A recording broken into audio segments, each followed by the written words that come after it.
病人已经失去生命体征了，通知家属吧。好。刚才听见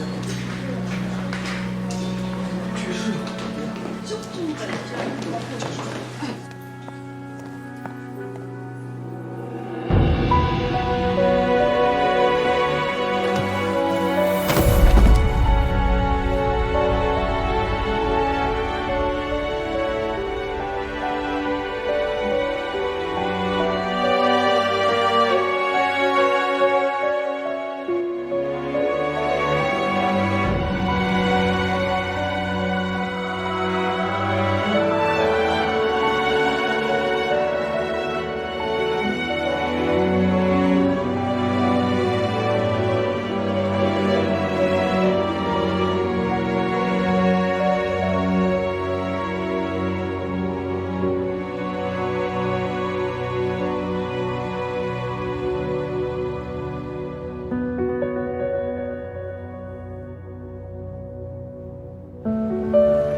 奶奶，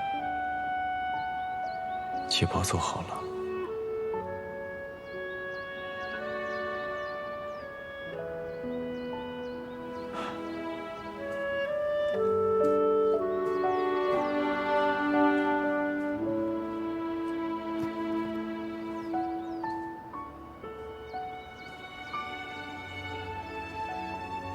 奶奶，我给您带了舞蹈鞋。您生前不是最喜欢跳舞吗？我本来还想着之后让您教我跳舞呢，不过没关系，这双鞋您带着，到那边您也可以继续跳舞。你去准备一下。好。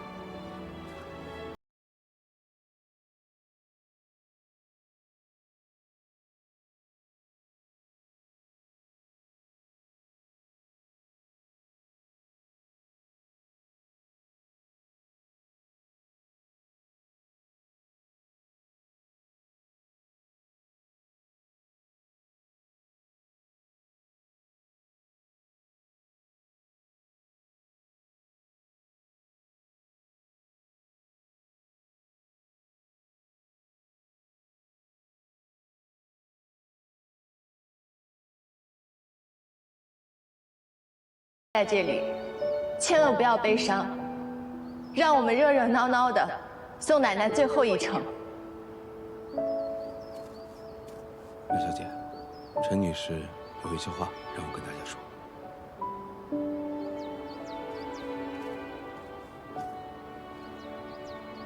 各位，我是陈淑贞女士的代理律师。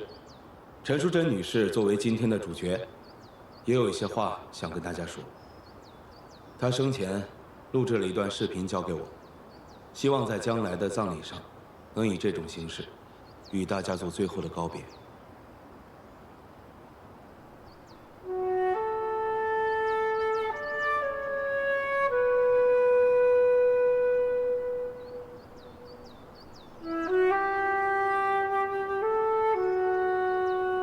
大家好，这是我看网上的视频自学的新玩意儿。我这个人最喜欢尝试新鲜事物，这下可以用来跟大家告个别，将来放到我的葬礼上，那也是很新奇的哦。我这个人最大的能耐，就是把一群素不相识的人聚在一起，成为朋友，成为家人。我跟我的孙女说，人生来就是孤独的，但是人聚在一起就不孤独了。今天我看见大家热热闹闹的，我很开心。我这个人一生活得很值，这么多人爱我，我很满足，也很幸福。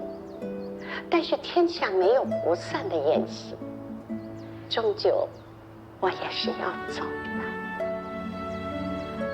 但是我想，我也不算是真正的离开你们，只不过是换你一种方式陪伴你们。再过几十年，也许我们能够天上见。我还想和我的家人说几句。那天，我们母子一场，但是我觉得你没有你的父亲那样讨人欢喜。我常想，你是不是把爱都给了小刘了？那样也不错。疼老婆的男人有福气。小刘，你要学会洒脱，孩子们都大了，放手就是你的功课。趁早，奶奶照顾你不多，但是奶奶知道你是一个孝顺的孩子，男孩子要自信一点。你也是奶奶的骄傲。志明，我的亲孙，要是有机会，请你转告一下我的儿子，我走了。他的儿子，我替他照顾了，让他照顾好自己。老了，也不要成为别人的累赘。你呢？我已经把你带到了麦家，起码有了半个亲戚。不要整天像个流浪猫一样。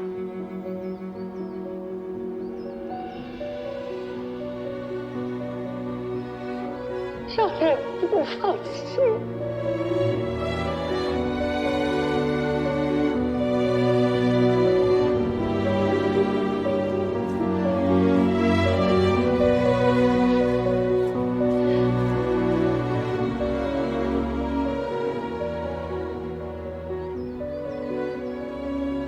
成欢，我最爱的小孙女，奶奶猜你这几天一定很坚强，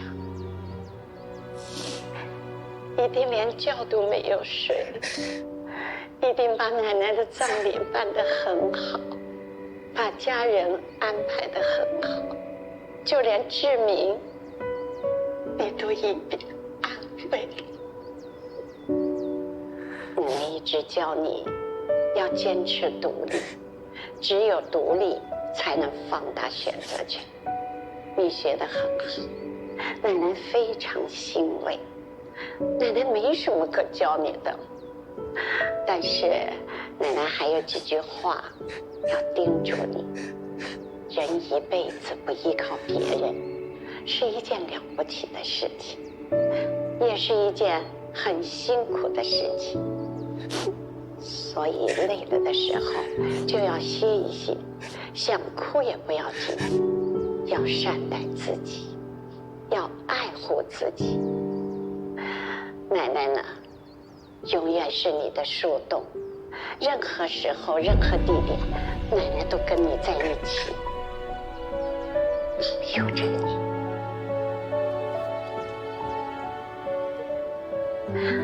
好了，就说到这儿吧。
生老病死，爱而不得。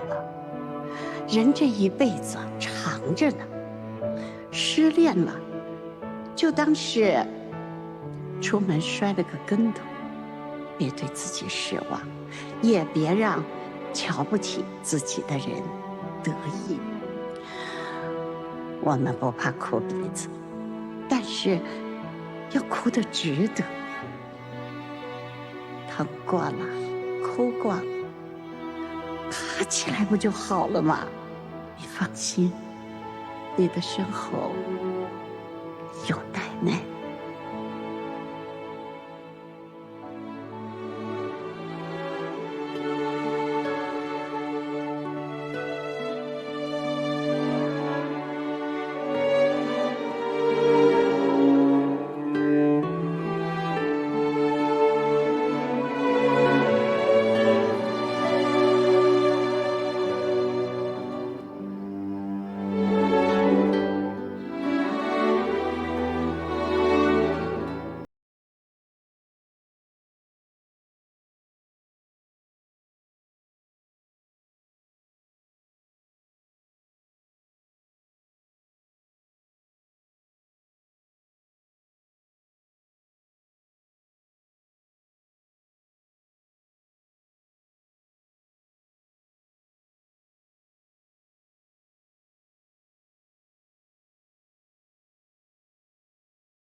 你看，这棵树怎么样？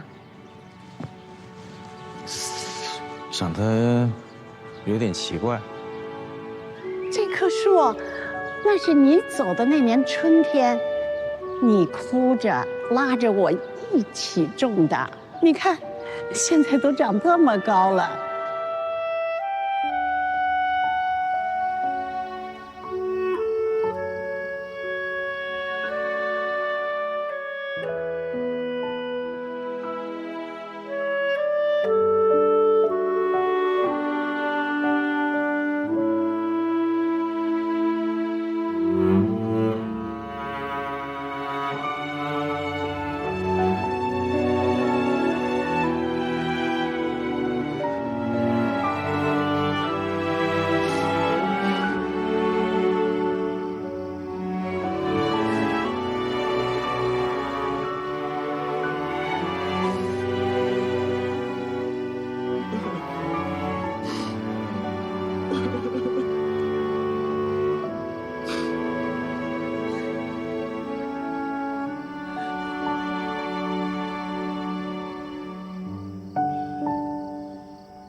找了你好久了，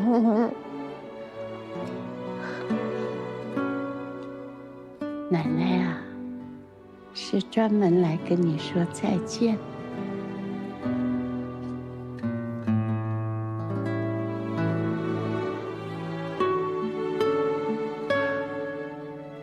奶奶，我还想跟你做很多事情呢，我还不想跟你说再见。傻囡囡，人呐，出生的时候就要一个人面对这个新的世界。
奶奶，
奶奶的花都蔫儿了。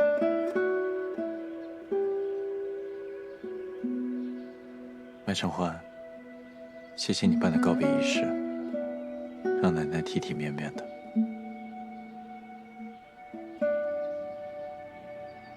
说这些干什么？她是你奶奶，也是我奶奶。就是觉得太突然了，一时之间没有办法适应。总觉得奶奶还在兴安里吃螃蟹，还会对我说：“欢欢走啊，奶奶去带你买小裙子、小皮鞋。”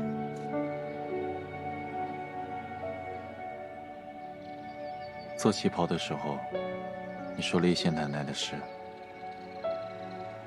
今天我也想跟你说，我小时候为数不多的关于奶奶的一些记忆。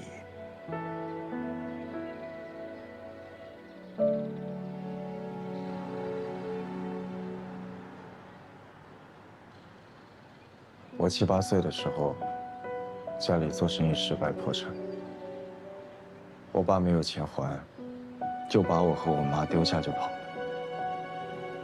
之后很多年，经常会有要债的人上门打砸。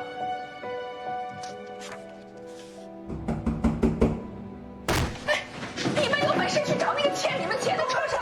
你们去找欠钱的那个畜生去，跟我们有什么关系？我要是对，不要搬动！哎，动他！你们找去搬动了怎么办？动他一下，让他放心。我妈没有偿还能力，于是便带着我东奔西逃，从这一个男朋友家到下一个男朋友家。走吧，难道还等着你爸来还债啊？我觉得我像垃圾一样被踢来踢去，但是为了生活，没有办法。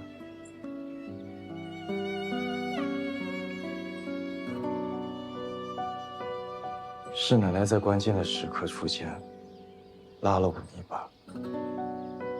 我记得特别清楚，她坐了10几个小时的飞机，踩着高跟鞋，戴着墨镜，头发烫得高高的。她从挎包里面拿出了一个厚厚的信封，对我妈说：“让我们先把钱还了。”这样东躲西藏也不是办法，志明还是要读书。我妈以为遇到了救星，刚想往上贴，我奶奶却对她说：“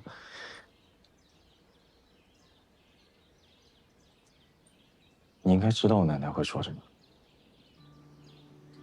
诉苦亦无用，自己的事情还是要靠自己，自强自立才是道理。”这句话，奶奶也跟我妈妈说了无数回。对，就是这一句。然后奶奶带我吃了一顿大餐，叫我好好读书，说会负担我的学费、生活费。奶奶看到你现在这么优秀，一定很欣慰。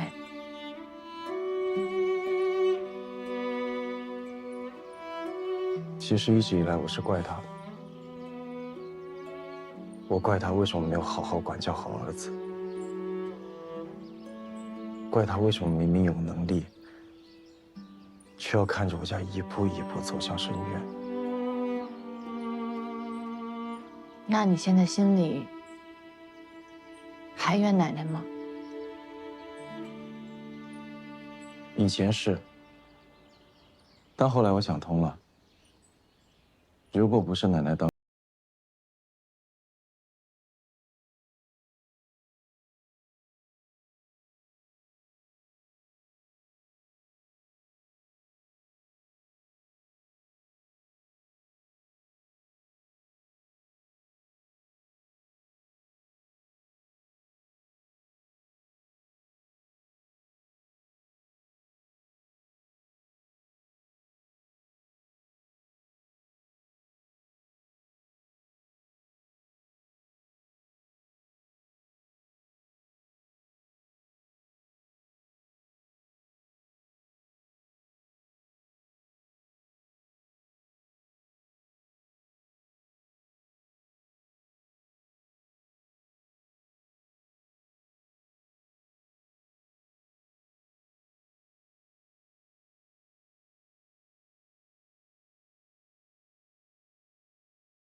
老板，你能不能好好休息休息，睡一觉，要不然一会儿又头疼了。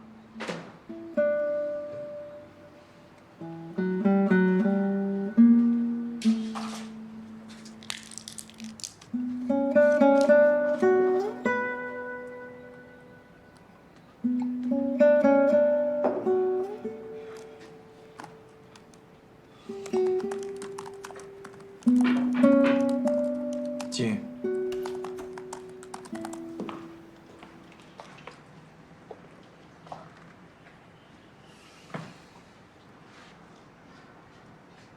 这么乱，我帮你收一下吧。不用了，就让他这样吧。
别用工作麻痹自己了。明天我们一起去看看奶奶吧。还有，其实你笑起来的时候，挺帅的。走了。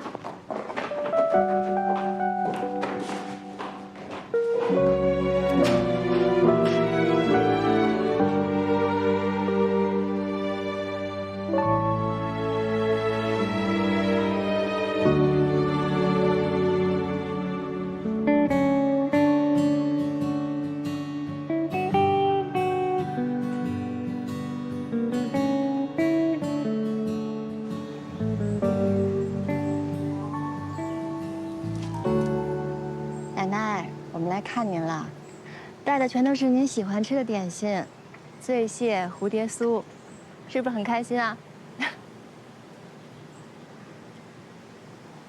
哎，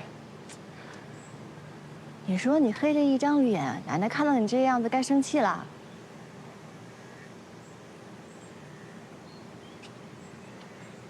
昨天奶奶给我托梦了，跟我说了好多话，你想知道奶奶跟我说什么了吗？是吗？奶奶说，因为你不好好睡觉，所以她都没有办法到你的梦里来找你了。奶奶，卖神话好无聊啊。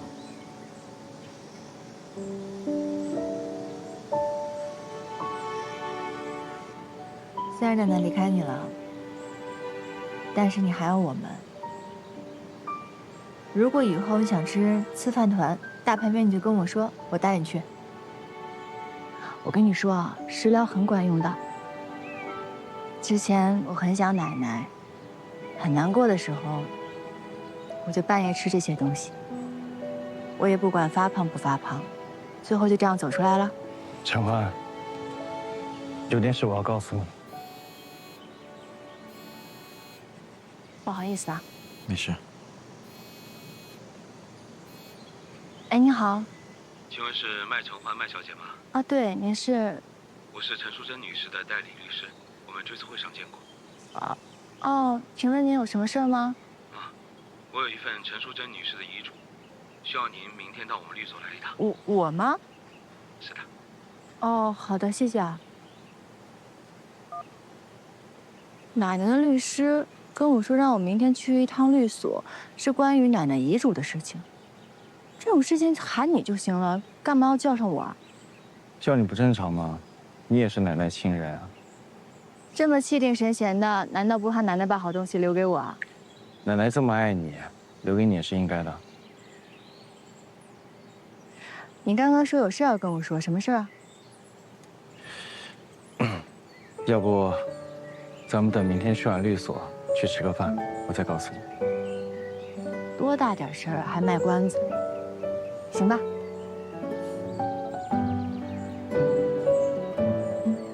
陈淑贞女士名下，始建于1930年至1938年间的位于徐汇区建华南路和富阳路交界处的新安里酒店群，产权交由京城律师事务所代为持有，为期10年。10年届满后，产权过户到麦承欢女士名下，归麦承欢女士所有。在这10年期间，经营管理权由麦承欢享有，盈亏自享自担。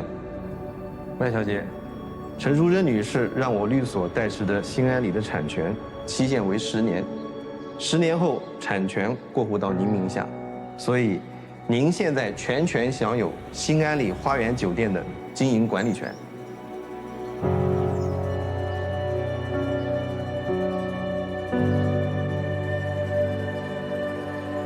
这新安里原来是老太太的，我们怎么一点都不知道啊？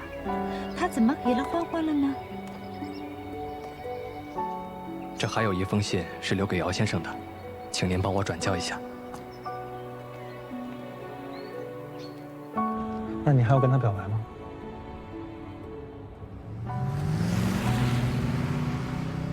哎，你说这麦承欢，我是以后叫他老板娘啊，还是把他当成竞争对手啊？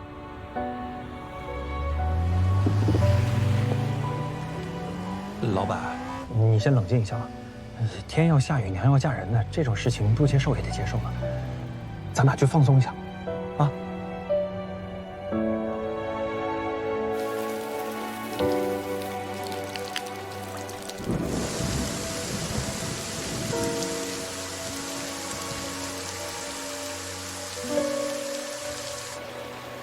你跟你爷爷一样，他那个时候做生意，向来算无一策，凡事都讲个利益最大化。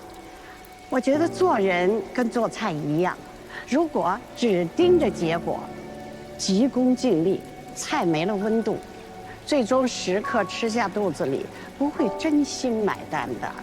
你这也是第一次翻车，对吧？没什么大不了的，就是咱们考虑清楚之后要怎么做就行。继续等待。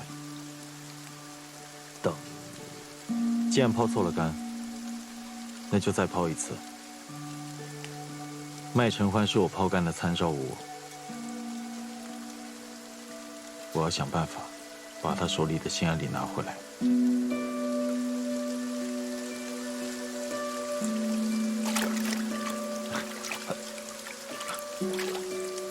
老板，深谋远虑啊你！钓鱼和做生意道理是一样的。哎呀，强都不服啊，我就服你。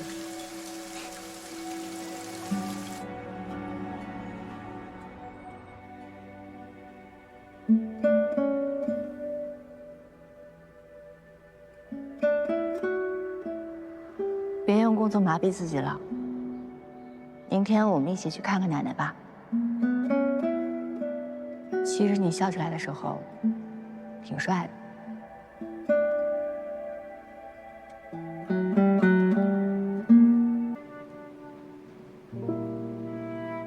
心情不好的时候啊，要先填满胃。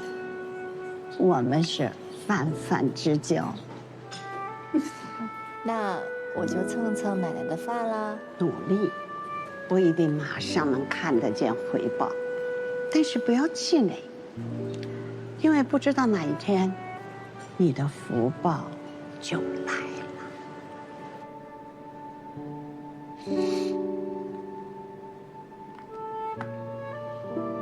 奶奶，您一定是希望我可以坚持自我，自由选择人生，对吧？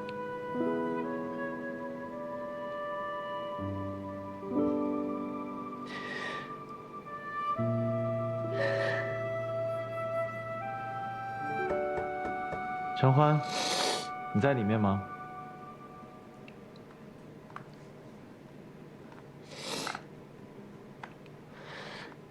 请进。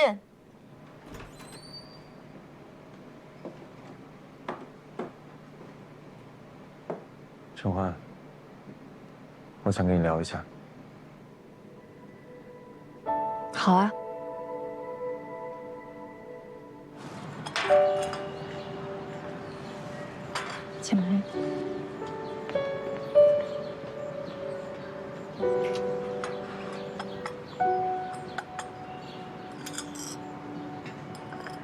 宣布遗嘱当天，说实话，我有点意外。说实话，我也很意外。陈欢，出于现实考虑，是不是还可以有另一种方式？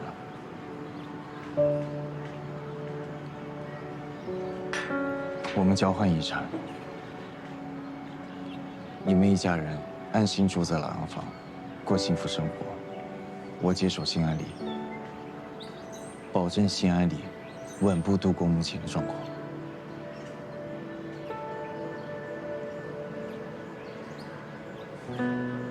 我想问你几个问题，我希望你能够坦诚回答我。当然，你说。你一开始回国就是为了新安里是吗？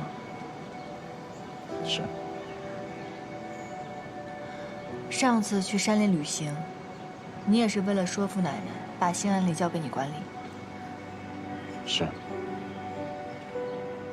你生活上对我的关心，工作上对我的指导，我是不是也可以理解为，你是为了在奶奶那里表现好，把新安里给你？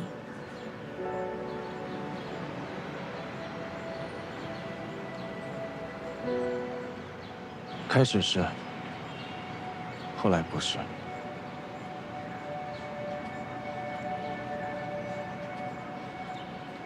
有很多原因。就拿目前的事实来说，你手里这杯咖啡，它标价50，不便宜的，但是用的豆子都是拍卖级别的，利润微乎其微。还有这么大一片草坪的保养费，1个月就要大几万。还有建筑的外立面维护，这都是一笔不小的费用。是，这还只是表面上的开销，最麻烦的还是团队管理。奶奶一直都是自掏腰包撑着新安里，她用人宽和大度，她是凝聚起了一个大家庭。但是她这样的经营方式，只会入不敷出。我不是怀疑你的能力，是我认为，现在你这样接手这个酒店，是有非常大的难度。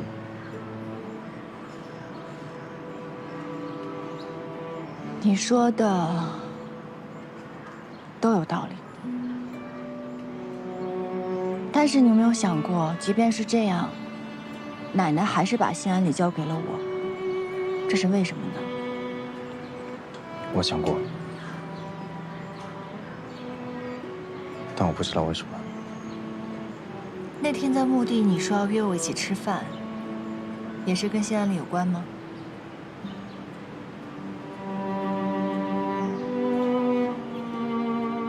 跟新安里没关。看来现在你还是无法跟我做到坦诚。既然这样的话，我们也没有什么可聊的。对了。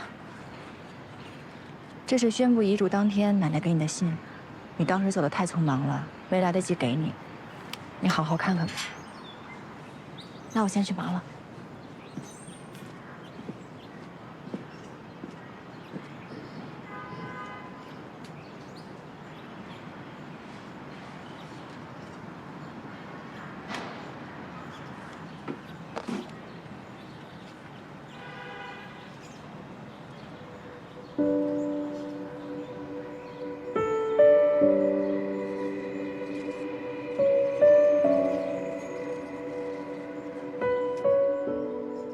志明，我想你现在肯定很惊讶奶奶的安排，觉得我有失偏颇。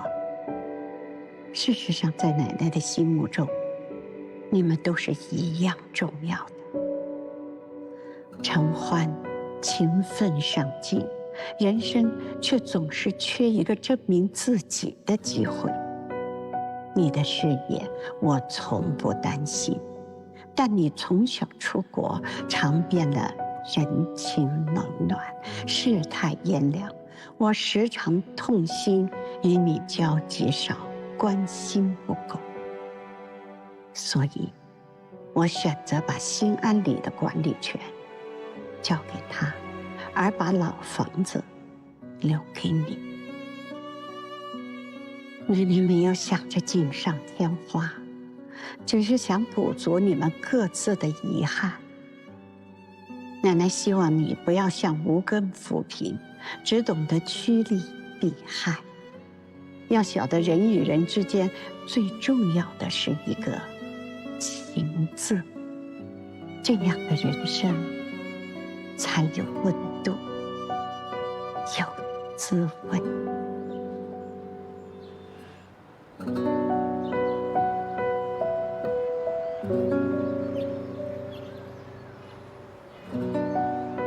奶奶，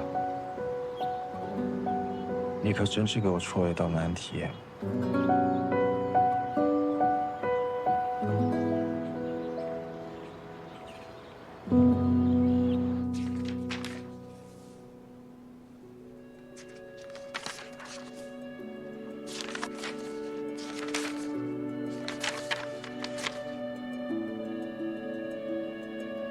看来姚振明说的都是真的。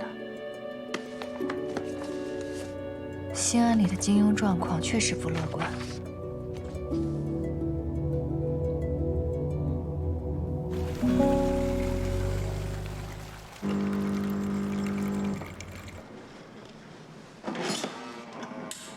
哎，你说你这事儿办的，你怎么能跟程欢说担心他未来受挫呢？怎么，说实话违法？哎呦，我的老板哟！这么长时间了，你还不了解程欢吗？他刚刚从家里独立出来，好不容易遇到了个能证明自己的机会。你嘴上说哦，是替他担心，实际上你这是在泼他冷水。你这么做跟他妈妈有什么区别呀？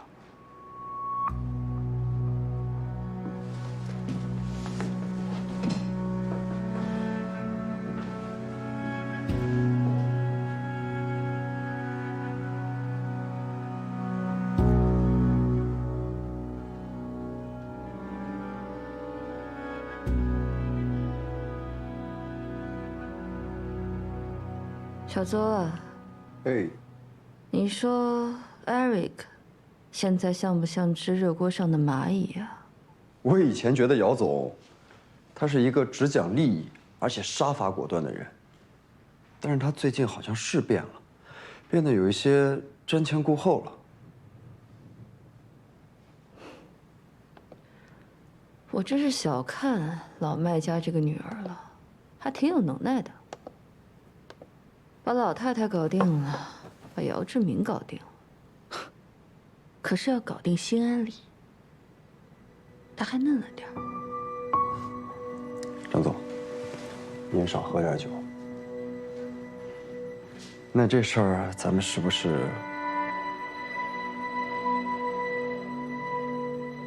行，给兴安里送一份见面礼，让他早点认清现实。